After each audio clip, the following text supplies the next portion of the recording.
আপনাদের সামনে একটি কথা বলার জন্য দাঁড়িয়েছি। গতকাল সোশ্যাল মিডিয়াতে দেখলাম স্বরাষ্ট্র মন্ত্রণালয়ে গিয়ে কিছু সংখ্যক লোক, নাম বলতে চাই না, একজনে প্রশ্ন করেছেন, যদি সাদ সাহেবকে বাংলাদেশে আসতে দেওয়া না হয় আপনারা কি করবেন? তারা সরকারকে হুমকি দিয়ে বলেছেন, আমরা কি করব সেটা আমরা দেখব,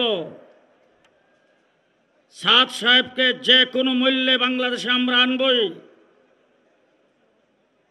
দ্বিতীয় প্রশ্নের জবাবে তিনি বলেছেন, ইজতেমার প্রথম পর্ব আমরা করবই, সরকার যদি না দেয়। একথা বলার পরে সরকারকে হুমকি দিয়ে বলেছেন তারা দেখে নেবে সরকার কিভাবে না দেয়। আমি পরিষ্কার ভাষায় বলতে চাই, 15 বছর পর্যন্ত ফ্যাসিস্ট সরকারের বিরুদ্ধে লড়াই করে রক্ত দিয়ে আমরা এই সরকারকে ক্ষমতায় বসাইছি। সুতরাং এই সরকারের বিরুদ্ধে কেউ যদি হুমকি দেয়, রক্ত চক্ষু দেখায়, চক্ষু উকড়ে ফেলা হবে, চোখ উকড়ে ফেলা হবে। এই সরকার ক্ষমতা আসার পরে বিচারপতিদেরকে দিয়ে কু করতে চেয়েছেন। আমরা ছাত্র জনতা নস্যাৎ করে দিয়েছি। আনসারদেরকে দিয়ে কু করতে চেয়েছেন, নস্যাৎ করে দিয়েছি।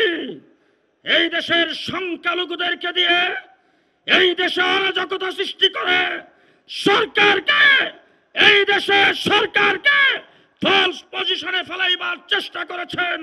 আমরা নস্যাৎ করে দিয়েছি।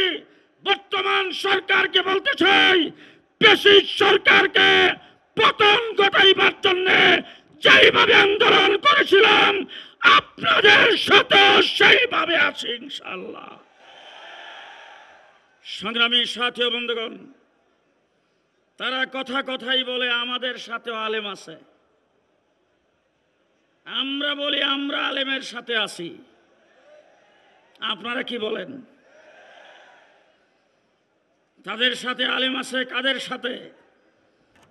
একটি কথা বলে শেষ করতে চাই। বাংলাদেশে হাসপাতাল আছে না নাই? হাসপাতালে কি নার্স আছে? আপনাদের কাছে জবাব চাই, কতদিন পর্যন্ত একজন নার্স নার্সিং সেবা দেওয়ার পরে ডাক্তার হয়? বলেন বলেন, কতদিন পর্যন্ত একজন নার্স নার্সিং সেবা দিতে পারলে ডাক্তার হয়? 50,000 বছর যদি একজন নার্স নার্সিং সেবা দেয়, সে যেমন ডাক্তার হয় না। ইঞ্জিনিয়ার হোক, ডাক্তার হোক, প্রফেসর হোক, ব্যারিস্টার হোক, লক্ষ বছর চিল্লা দিলেও আলেম হবে না, আলেম হবে না। সুতরাং জাতির রাহবর হবে আলেম, তাবলীগের নেতৃত্ব দিবে আলেম। আলেমের বাহিরে কেউ যদি ডাক্তার হয়ে চিকিৎসা করতে চায়, বাংলার মানুষ তা গ্রহণ করবে না। শেষ কথা বলতে চাই, দিন চলবে উলামায়ে কেরামের নেতৃত্বে, দিন চলবে উলামায়ে কেরামের রাহবরিতে। পরিষ্কার ভাষায় বলতে চাই, বর্তমান অন্তর্বর্তীকালীন সরকার, প্রশাসন, সামনে নির্বাচিত সরকার আসবে, দুনিয়া চলবে আপনাদের ইশারায়, দিন চলবে আলেমদের ইশারায়। দৃষ্টান্ত স্বরূপ বলতে চাই, দুইটা পক্ষ ঝগড়া হয়েছে, ঝগড়ার পরে একজন মারা গেছে, একজনের হাত পাও ভেঙে গেছে। এটার বিচার করবে মসজিদের ইমাম, মুফতি সাহেব, মাদ্রাসার মুহতামিম। কে করবে? সরকার, প্রশাসন, কোর্ট।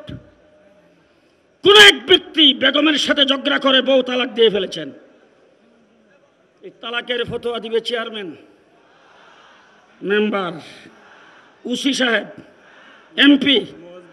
এমপি। পরিষ্কার ভাষায় বলতে চাই, ভালো করে মনে রেখেন, দিন উলামায়ে কেরামের জিম্মা, দুনিয়া আপনাদের জিম্মা।